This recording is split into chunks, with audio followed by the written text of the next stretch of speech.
Hello everyone, I am Rick. I'm Nikki. And this is the weekly roundup. This is the video where we round up the most interesting theme park news of the past week and share it with you guys. Let's get started.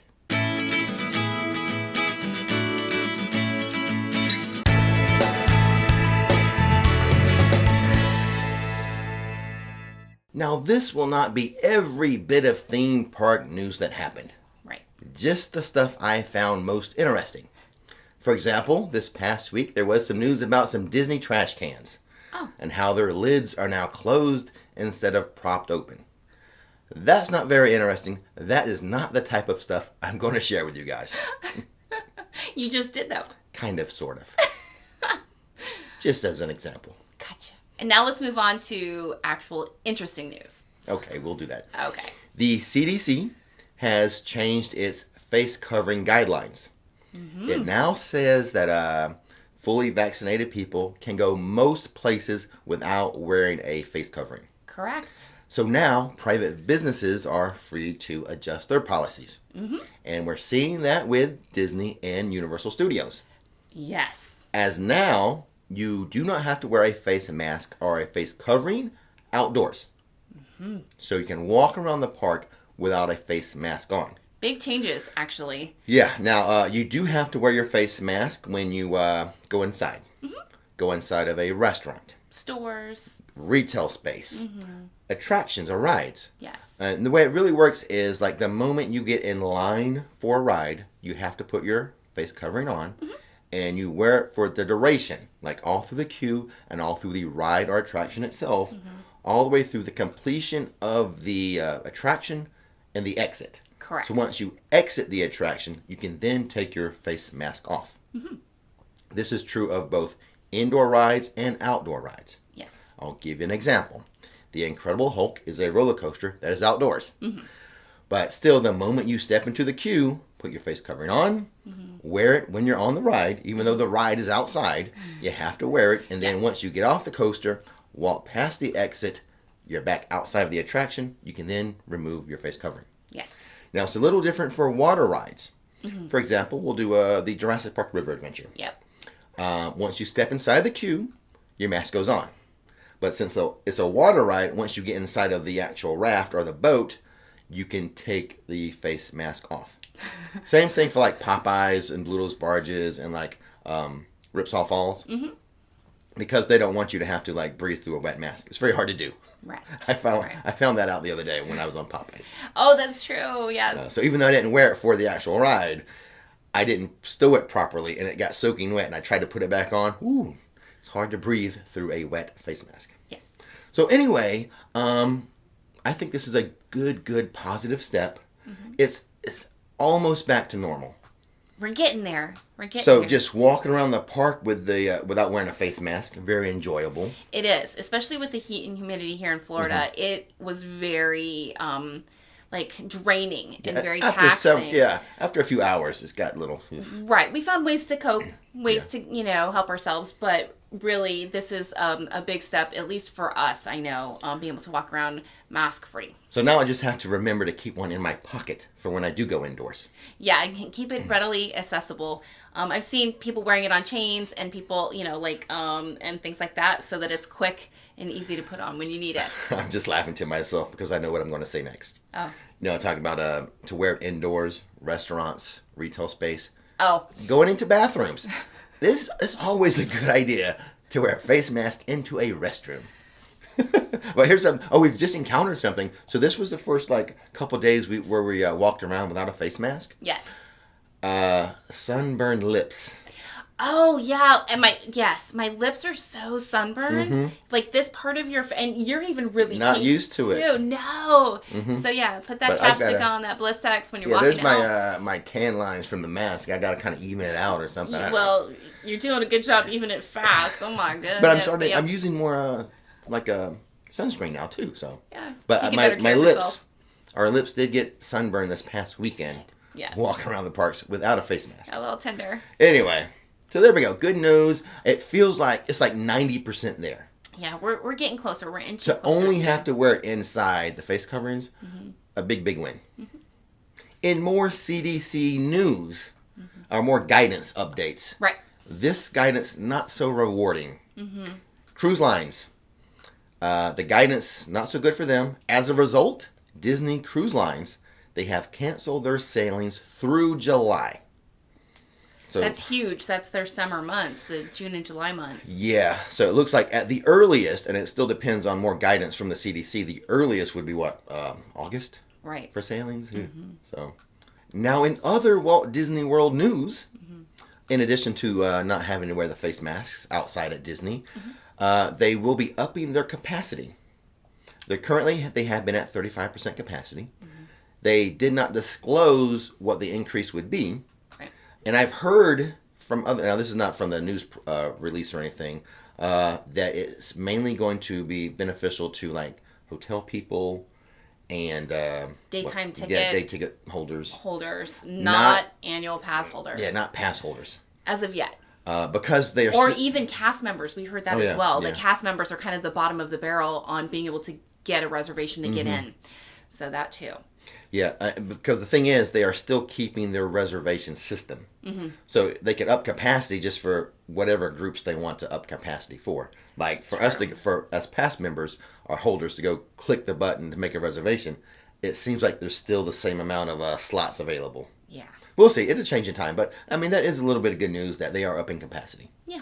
In that news, there's no word or hint as to when Disney's Fast Pass will return. Yeah, we haven't heard about that. No. Now the thing is, I was surprised. I've heard some people not wanting it to come back. And we've heard mixed, reports on that as well. Like feelings about that because I know how we feel. We like being able to book 3 rides. We're guaranteed 3 rides when we go. Yeah. Yeah, some people, I think their position, the people who do not want the fast passes. Right. Like they feel like it makes the regular lines move slower. Okay. That's one complaint. But we like it because we're guaranteed, we make those reservations for the fast passes for the different attractions. We know we've got 3 things guaranteed we're going to do that day with little wait. Exactly. That's why we enjoy it. Right. And then, if you want to do anything bonus, then, you just, you put in that weight. So I put it to you guys in the comment box. How do you feel about Disney Fast Passes? Do you want them to return or not? Right. What's your position? I want to hear more takes. Exactly. We want to know what you guys think. So Fast Passes may not have returned yet, but what has returned, Nikki? The Festival of the Lion King. Over at Animal Kingdom. This is always one of Disney's most highest rated shows. Correct. And it's back. It is. So it's nice to have live performances returning to Disney. More stuff coming. Now, I usually focus the news on Orlando theme parks or the Orlando area as far as news is concerned. But I'm going to tell you a little bit of New York City news. Okay. So there is a new store coming to New York City, the Harry Potter NY store. Yeah, there's a big buzz about it. So it's going to be the largest retail space of Harry Potter merchandise. Yes. But here's the thing. They're going to have a butterbeer bar. That's awesome. That's kind of the news I wanted to share with you. They will have bottled butterbeer and on draft. Yeah, prefer the draft. Yes, we tried the bottled butterbeer and it's not the same. It's not as good as what's on draft. No, at least really what's here in Orlando. I'm assuming their draft butterbeer is going to be the same stuff we have here. Well, when I saw a picture of the bottle. The label's picture cool. art is exactly the same as the one that we received, as to the one that they're promoting for the Harry Potter NY store. Because we had some UK viewers Yes. send us a couple bottles of that bottled butterbeer. It does not compare to the stuff in the theme parks. Right. In our opinion. The stuff on tap. Or in our opinion. So, Yes. But there you go. Harry Potter NY opening soon with a butterbeer bar. And the last bit of good news I want to share, Universal Hotels opening up. It has been announced. Universal has given a date for Endless Summer Surfside to reopen. Right, and that's May 26th. Now, there has been some confusion with what's been open regarding Endless Summer. Right. Endless Summer is one resort, but it has 2 hotels. Correct. Surfside and Dockside. Now, Surfside, when they constructed it, was the first side to open. And then Dockside was set to open, and then the pandemic hit. Right as it was about to open for, grand open Dockside. Right. Now, when that resort came back online, Endless Summer Resort, it opened up with dockside opening and surfside remaining closed. So a little bit of confusion of what's been open, what's been closed. Dockside has been open. Surfside reopening May 26th. Now we have resort reviews for both. Yes. So put that in the description so you guys can check those out. Really awesome themed resorts. Yeah. Very nice. We did Surfside. We stayed there like the first night, I think. Or one of the first nights. We stayed there. And then the Dockside review was a media event that I was invited out to for Universal. So go check out either one of those videos if you're interested in Endless Summer Resort, Surfside, or Dockside. And now, the moment you've all been waiting for. It's been a while. Nikki, sound the alarm. Rumor alert! Rumor alert! Yes. We've missed that. We've missed it. I haven't. Also, we got to get those t-shirts made. We do. So, this is something I promised to tell you, I think, in Friday's video. I was doing an update video. I was talking about the amphitheater, the plaza there by Rip Ride Rocket. Oh, yes. And I said I had to wait and tell you during the weekly roundup. So, this is what should be happening with that plaza. I had said there would be an Olympic, food festival. Right. Well, it sort of kind of is. So we have the summer bite carts that are open. Food trucks and food tents, summer bites for the summer. And as long as the Olympics happen. Right, because it's still in question. Super iffy. Yeah, all the news reports if the Japan Olympics are going to happen over there in Japan. Yeah. But if it does, the amphitheater, the plaza there by Rip by Rocket, should be the Olympic section. All your little Olympic food should be there. Now that's what I've heard. Right, and didn't you notice something about the TV projection monitors in the amphitheater too? I was there one day. I didn't catch it on film. It was just in the background. Right. But they were kind of promoting the Olympics on the TV screens by the amphitheater. Right, so that kind of helps you think that still might happen. Yeah. I've heard this from multiple sources. Okay. About an Olympic food festival there in the plaza. This depends if the Olympics happen. Right. And because NBC and Comcast and Universal, they're all the same company. Comcast is like the main parent company. They own NBC Universal, which is also the TV stations and all that and the theme parks. So there's a big tie-in with the Olympics and everything. So I thought there could be an issue with licensing rights. Gotcha. So maybe NBC just has the rights to televise the Olympics, but nothing else. Right. But from what I'm hearing, if the Olympics happen, that plaza area will be kind of your Olympic area for your Olympic food from across the world. It'd be cool if it happens. Yeah. So that's the rumor. We'll see if it comes true. And now that we have the rumors dispensed with, let's see if I'm right. I'm not always right, but I am never wrong. Let's move on to questions and answers. All right. Moving on from that statement, this first one is from Tara. We will be visiting the week of June 6th, 2021 is Honk Honkers open and making the giant cotton candy. Okay, so what is it? Snookers. Right. Candy Cookers, I think is the name, yeah. is closed. And since they closed that down for some type of little refurb or something, they have open Honk Honkers. Correct. But no, the big giant cotton candy that will cover your head, the big old huge cotton candy is not available. They do sell cotton candy in there, but just in the little cups. Yeah, and they'll sell the bag cotton candy around too, but not the big fun stuff, Susie cotton candy. No, sorry about that. Okay. Number 2 is from Terry. Hey guys, my daughter and I are coming to the December 10th and 11th OI meetup. Can you tell us what the weather is usually like in December? December is nice. The winter months in Florida. That's why a lot of people visit during the winter. Yeah. And then leave during the summer. Yeah, those OI tickets go fast in the wintertime because the weather is so nice. So December's more mild. Very nice weather in the winter, December. Now, the only issue would be if a cold front just happens to reach here when you're here. Yeah, you just never know. Starting November, December time, we could get a cold snap and it'd be really, really chilly. For a day or two. Yeah. So dress in layers. It's just if a cold front brings that cold air down. But naturally, it's a mild time. Very nice time to visit. I will say though, there's been there's been Christmas times when we've worn like shorts and stuff. Mm-hmm. So that can happen too. Yeah. So you just got to be prepared for anything. Just not deathly hot. Yeah. Like the summer. That's true. All right. Number 3 is from Aiden. Hey, Rick, I go to the Orlando parks all the time and have a question based on roller coasters. The most thrilling one I've ridden is Expedition Everest. What is the next one for me to do in terms of thrill level? As far as Disney is concerned, I think Everest is one of the more thrilling roller coasters. Mm-hmm. Especially that backwards part where you go backwards through the mountain and you kind of spin and stuff. That's really thrilling.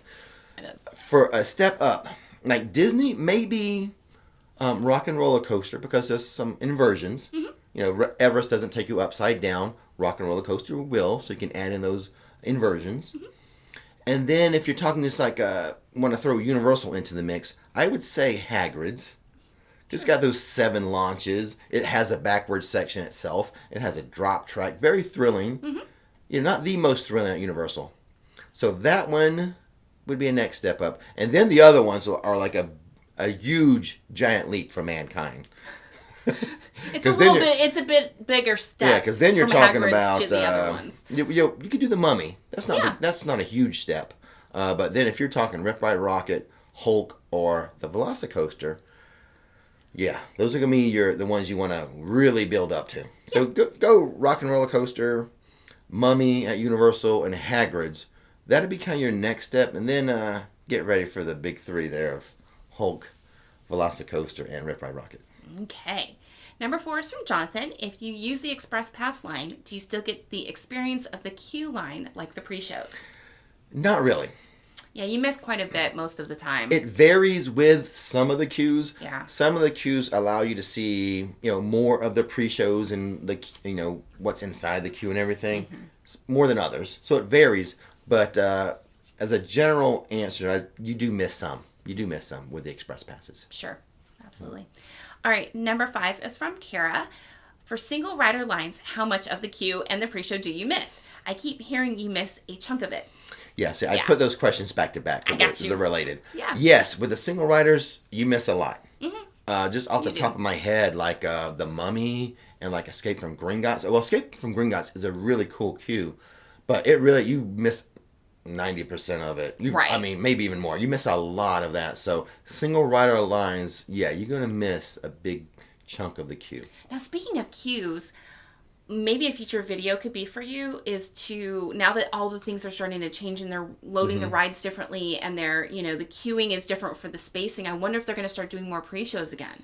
Like Gringotts with the show, the... Yeah, I haven't been through that one in a while. And the thing is, now that single rider lines are open, that's what I tend to do. Yeah, but I know some have started back. Like, for example, my friend, Fast and Furious.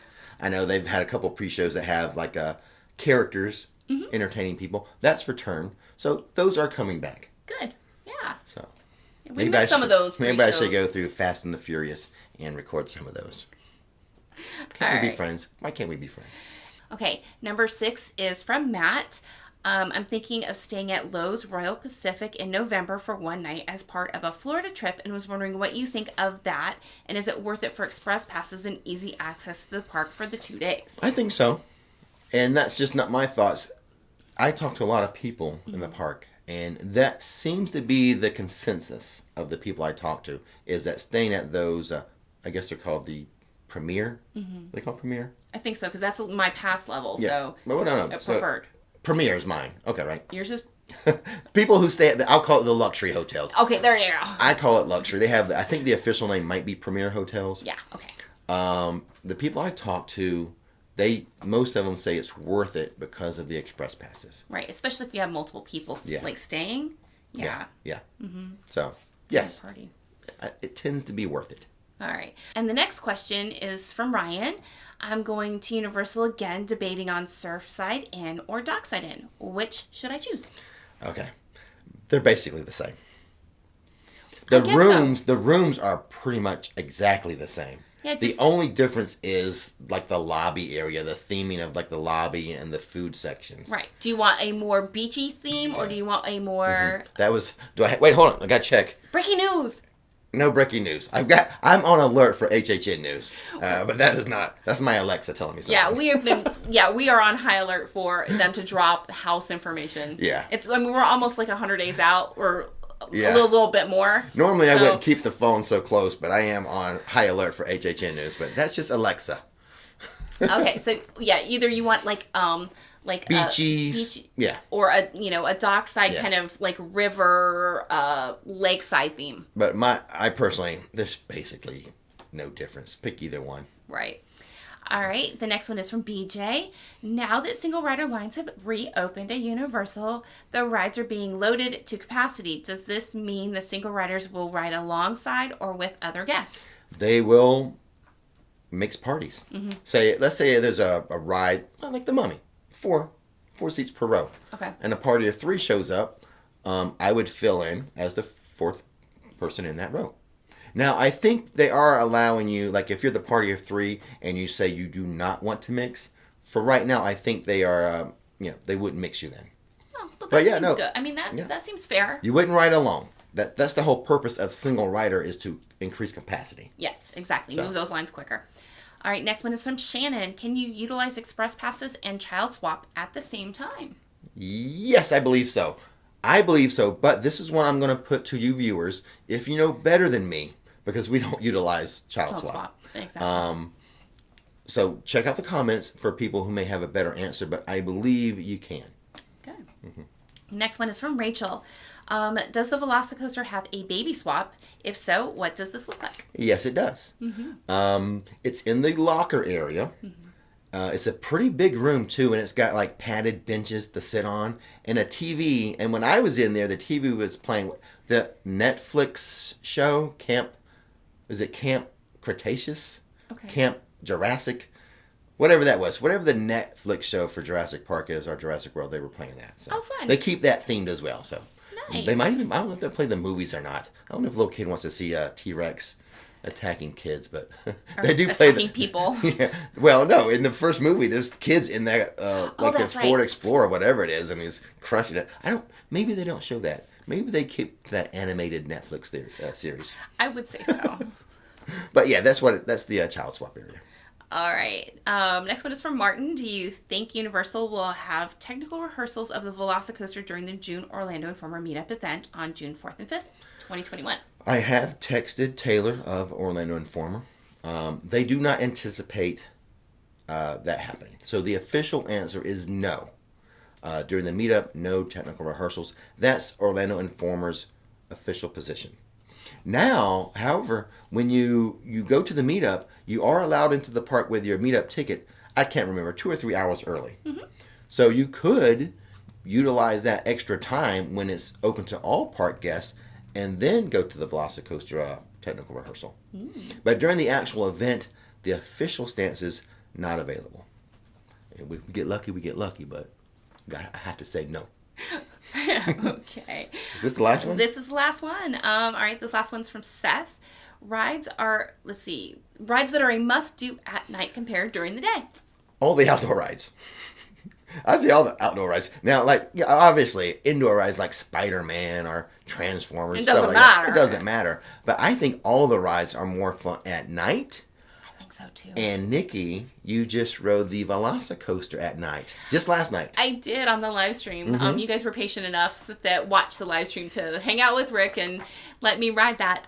It was great. It's a completely different experience at night than during the day. I mean, unexpected velociraptors coming at you from different angles, and the sound effects and the lighting and this. I've yet to do it at night. I really want to do it at night, too. So good. Finally, I beat you on something. You did. This guy's ridden it so many times and come home. I rode the Velocicoaster today. I think we need to do a nighttime vlog. Yeah. And then we can I can get some great B-roll and show some pretty images of those that nighttime ride. Yeah. But I think all the rides, outdoor rides, are better at night. The Jurassic Park River Adventure, Hulk, Doctor Doom. Yeah, so. I mean, and Universal's so great at their lighting effects as well at night that it highlights things that you may just overlook during the day. Mm-hmm. So, yeah, nighttime rides are great. So, there you go. Do them all at night. And I think, so that's the last question, right? Yes. We're done. Well, and then I have some editing to do. Not only that, but we need to talk about your written warning. Oh, yes. So during the live stream, I know everyone doesn't watch the live streams. It's not for everyone. Yeah. I understand. Yeah, we get that. Some people like them, some don't. You get to choose. We had an incident. Another incident. It's not an incident yet. No. You have given me a written warning now. Yes, you've I said a bad your word. Scale to a written warning. He said a bad word. This is what happened. Slip during the I was live leaning. stream. I was behind. I was in like the exit area, and I was leaning over a chain link chain, and I thought I broke it. But it's magnetized. It comes together with a magnet, and I just leaned in. The magnet came apart, and I said, "Oh, sugar," except I didn't say sugar. Nope. So Nikki has given me a written warning. So anything else that happens, our days without incident would go back to 0 if I have one more issue. Yeah, if you got one more, whether it's verbal or written or anything, you do anything ridiculous. Mm-hmm. Me? Something ridiculous? Never. No. So anyway, there we go. We still have, I don't know what days we're at. We're like maybe 25 days without incident. I don't know. Someone's keeping track of it, I'm sure. But if anything else happens, since I have the written warning, we'll go to 0. Mm-hmm. And with that being said, don't miss the magic, don't miss the fun. Thanks for watching Rix Flix, and now it's time to relax.